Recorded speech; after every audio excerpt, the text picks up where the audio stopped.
तो दोस्तों आज हम फिर से आपके लिए लेकर आए हैं देश दुनिया की सभी ताजा बड़ी खबरें। फटाफट एक एक कर विस्तार से आज आपको बताएंगे, तो वीडियो को अंत तक जरूर देखें। दोस्तों वीडियो बनाने में हमें काफी मेहनत लगी है, तो वीडियो को दिल से लाइक कर दीजिए। दोस्तों पहली खबर में आपको बता दें कि गुजरात में विधानसभा चुनाव के बीच पाकिस्तान से लगा मोदी सरकार को एक और बड़ा झटका। पाकिस्तान ने गुजरात विधानसभा चुनाव के बीच भारत को दी जंग की धमकी, मोदी अमित शाह की बड़ी मुश्किलें। वहीं आपको बताएंगे दोस्तों की गुजरात में वोट मांगते हुए रो पड़े असदुद्दीन ओवैसी, बोले मेरे प्रत्याशी को जिताए जिससे बिल्किस बानो को हम दिला सके गुजरात में न्याय। वहीं आपको बताएंगे दोस्तों कि दिल्ली दंगों को लेकर जेएनयू के पूर्व छात्र नेता उमर खालिद कोर्ट ने किया बेइज्जत बरी, जितने भी दिल्ली पुलिस ने लगाए थे आरोप सभी निकले झूठे। वहीं आपको बताएंगे दोस्तों कि रामपुर में आजम खान के खिलाफ मतदान से पहले एक और मुकदमा हुआ दर्ज, अभद्र टिप्पणी करने का लगा है आजम खान पर आरोप। वहीं आपको बताएंगे दोस्तों कि सोनिया गांधी कोटा में भारत जोड़ो यात्रा में होंगी शामिल, दूसरी बार राहुल गांधी के साथ चलेंगी पैदल। वहीं आपको बताएंगे दोस्तों कि बिहार में एक व्यक्ति के घर पर सरकार को बुलडोजर चलाना पड़ा भारी। पटना हाई कोर्ट ने सरकार और पुलिस को लगाई फटकार, कहा आपके हाथ में नहीं है किसी के घर को गिराना। तो दोस्तों सभी खबरों को आपको एक एक कर बताने वाले हैं। वीडियो को लाइक कर चैनल को सब्सक्राइब कर दें और हमें कमेंट करके बताएं कि आपके जिले किस राज्य से हमारी खबरों को देख रहे हैं। इसी बीच पर तो दोस्तों अगली खबर की ओर, तो गुजरात में विधानसभा चुनाव के बीच मोदी सरकार को पाकिस्तान से लगा बड़ा झटका। पाकिस्तान ने भारत को दी जंग की धमकी। दोस्तों आपको बता दें कि गुजरात में विधानसभा चुनाव के बीच पाकिस्तान से मोदी सरकार को बड़ा झटका लगा है। दरअसल आपको बता दें कि गुजरात विधानसभा चुनाव में केंद्र की मोदी सरकार व्यस्त है। इसी मौके का फायदा उठाते हुए पाकिस्तान ने आज भारत को जंग की धमकी दी है, जिसके बाद मोदी सरकार की मुश्किलें बढ़ गई हैं और भारतीय सेना भी चौकन्ना हो गई है। दरअसल आपको बता दें कि शनिवार को पाकिस्तान के नए सेना प्रमुख आसिम मुनीर ने एलओसी का दौरा किया। इस दौरान उन्होंने भारत को जंग की धमकी दे डाली। आसिम ने भारत को जंग के लिए तैयार रहने को कहा। वहीं आपको बता दें कि पाकिस्तान की इस धमकी के बाद भारतीय सेना भी चौकन्ना हो गई है। आपको बता दें कि मैच कुछ दिन पहले ही पाकिस्तान ने आसिम मुनीर को पाकिस्तान सेना का प्रमुख बनाया है। इससे पहले वह लेफ्टिनेंट जनरल थे, जहां उन्होंने जनरल कमर जावेद बाजवा की जगह ली है। वहीं आपको बता दें कि पाकिस्तान की इस धमकी के बाद मोदी सरकार भी बुरी तरह से परेशान है, क्योंकि एक तरफ गुजरात में विधानसभा चुनाव है और दूसरी तरफ पाकिस्तान धमकी जंगी दे रहा है। तो ये बड़ी अपडेट आ रही दोस्तों। इसी बीच पर तो दोस्तों अगली खबर की ओर, तो गुजरात में वोट मांगते हुए मंच पर ही रो पड़े असदुद्दीन ओवैसी, मुसलमानों से एकजुट होकर एआईएमएम को जिताने की अपील। दोस्तों आपको बता दें कि गुजरात में पहले चरण का मतदान समाप्त हो गया और दूसरे चरण की तैयारी लोग कर रहे हैं। इस बीच खबर सामने निकल कर आई दोस्तों कि गुजरात के दूसरे चरण के चुनाव प्रचार के लिए एमआईएम प्रमुख असदुद्दीन ओवैसी एक रैली में रो पड़े, जिसका वीडियो अब सोशल मीडिया पर तेजी से वायरल हो रहा है। उन्होंने बिल्किस बानो मामले का जिक्र करते हुए कहा कि पार्टी के प्रत्याशी को जिताएं ताकि फिर किसी बिल्किस बानो के साथ नाइंसाफी ना हो। दरअसल आपको बता दें कि असदुद्दीन ओवैसी अहमदाबाद के जमालपुर में एआईएमएम की रैली को संबोधित करने पहुंचे। उन्होंने पार्टी के प्रत्याशी साबिर अली को जिताने की वहां के लोगों से अपील की। ओवैसी ने रोते हुए वोटरों से अपील की है कि वे पार्टी के प्रत्याशी को जिताएं ताकि फिर किसी बिल्किस बानो के साथ अन्याय ना हो। रैली में भाषण देते हुए ओवैसी ने कहा कि अल्लाह साबिर को जीत दिला दे।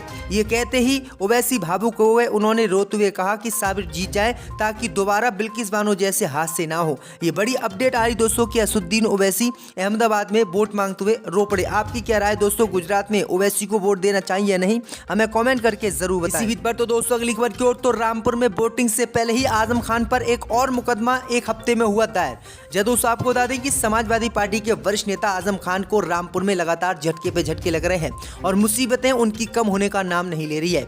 अभी रामपुर में वोटिंग हुई नहीं है, उससे पहले ही आजम खान के खिलाफ लगातार एक हफ्ते में 2 मुकदमे दर्ज हो गए।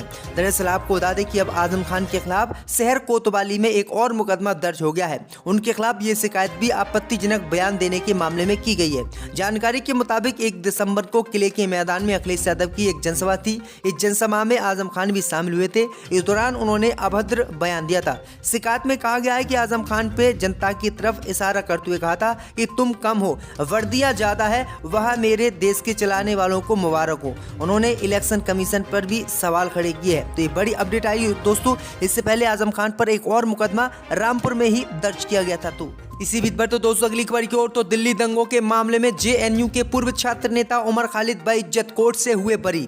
जी दोस्तों आपको बता दें कि जेएनयू के पूर्व छात्र नेता उमर खालिद और खालिद सैफी को दिल्ली की कोर्ट से राहत मिली है। दिल्ली की कोर्ट ने उन्हें एक मामले में बाइज्जत बरी कर दिया है और जो भी आरोप उन पर लगे हुए थे वो सारे झूठे पाए गए हैं। दरअसल आपको बता दें कि दिल्ली की कटकटुमा कोर्ट ने नागरिकता संशोधन कानून को लेकर दिल्ली दंगों के एक मामले में दोनों को आरोप मुक्त कर दिया है। दरअसल आपको बता दें कि अभी तक दोनों इस मामले में जमानत पर थे, लेकिन दंगों की साजिश को लेकर यूएपीए मामले में न्यायिक हिरासत में अभी ये दोनों हैं। दरअसल आपको बता दें कि 2020 में चांदबाग पुलिया के पास भारी भीड़ जमा हुई थी और एक कांस्टेबल ने आरोप लगाया था कि जो भीड़ पथराव कर रही थी, जो हम पर पथराव कर रही थी, जो हिंदुओं पर पथराव कर रही थी, उनमें उमर खालिद सबसे आगे चल रहा था और खालिद सैफी भी आगे चल रहा था। लेकिन आपको बता दें कि जब इसकी जांच कोर्ट द्वारा करवाई गई तो ये बातें सारी झूठ पाई गई और उमर खालिद और खालिद सैफी को इस मामले में बाइज्जत बरी कोर्ट ने कर दिया है। इसी बीच पर तो दोस्तों अगली खबर की ओर तो सोनिया गांधी कोटा में भारत जोड़ो यात्रा में होंगी शामिल। दोस्तों आपको बता दें कि राजस्थान में राहुल गांधी की भारत जोड़ो यात्रा 4 दिसंबर को प्रवेश करेगी। कांग्रेस पार्टी की पूर्व अध्यक्ष सोनिया गांधी का जन्मदिन 9 दिसंबर को है। वे इस बार अपना 76वां जन्मदिन कोटा में भारत जोड़ो यात्रा में मनाएंगी। इस दौरान उनके साथ प्रियंका गांधी व परिवार के अन्य लोग भी होंगे। कार्यक्रम के अनुसार 8 दिसंबर की रात को सोनिया गांधी कोटा पहुंचेंगी। साथ ही 9 दिसंबर को जन्मदिन के दिन वे भारत जोड़ो यात्रा में शामिल होंगी। कोटा शहर कांग्रेस कमेटी के अध्यक्ष और इस यात्रा के कोट संयोजक बनाए गए हैं। रविंद्र त्यागी ने इसकी जानकारी आज दी है। इससे पहले भी सोनिया गांधी भारत जोड़ो यात्रा में शामिल हुई थी, लेकिन इस बार दूसरी बार जो है सोनिया गांधी इसी यात्रा में शामिल हो रही हैं। इसी बीच पर तो दोस्तों अगली खबर की ओर तो सपा ने लगाए बीजेपी पर गंभीर आरोप। कहा भाजपा रामपुर में फर्जी आधार कार्ड के जरिए मतदाता सूची में जुड़वा रही है नाम। दोस्तों आपको बता दें कि समाजवादी पार्टी के राष्ट्रीय महामंत्री राजेंद्र चौधरी ने एक बार फिर से निर्वाचन आयोग से शिकायत की। राजेंद्र चौधरी ने शनिवार को प्रदेश के मुख्य निर्वाचन अधिकारी से मुलाकात करके रामपुर में भाजपा की ओर से धांधली किए जाने के आरोप लगाए हैं। दरअसल आपको बता दें कि उन्होंने आरोप लगाया है कि रामपुर में भाजपा फर्जी आधार कार्ड के जरिए मतदाता सूची में नाम जुड़वा रही है, इससे मतदान प्रभावित होगा। राजेंद्र चौधरी ने आरोप लगाया है कि रामपुर विधान निर्वाचन क्षेत्र के उप निर्वाचन 2022 में पुलिस अधीक्षक अशोक शुक्ला, सीओ सिटी अनुज पहलवान, पुलिस कोतवाली प्रभारी गजेंद्र त्यागी व पुलिस थाना अध्यक्ष सुरेंद्र पचौरी को तत्काल प्रभाव से जनपद रामपुर से बाहर स्थानांतरित किया जाए, क्योंकि यही लोग भाजपा के फर्जी आधार कार्ड बनवाकर बड़ी संख्या में वोट बनाने का काम कर रहे हैं। तो ये बड़ी अपडेट आ रही दोस्तों। इसी बीच पर तो दोस्तों अगली खबर की ओर तो बिहार में मकानों पर बुलडोजर चलाने से नाराज हुआ पटना हाईकोर्ट। कहा ये बुलडोजर चलाने का किसने दिया है आदेश। दोस्तों आपको बता दें कि जहां उत्तर प्रदेश में अगर कोई भी क्राइम होता है तो योगी सरकार उसके घर पर बुलडोजर चलवा देती है और ऐसे ही मामले को लेकर नीतीश सरकार पूरी तरह से फंस गई है। दरअसल आपको बता दें कि पटना हाईकोर्ट ने बुलडोजर घरों पर चलाने के मामले पर सख्त नाराजगी जाहिर की है।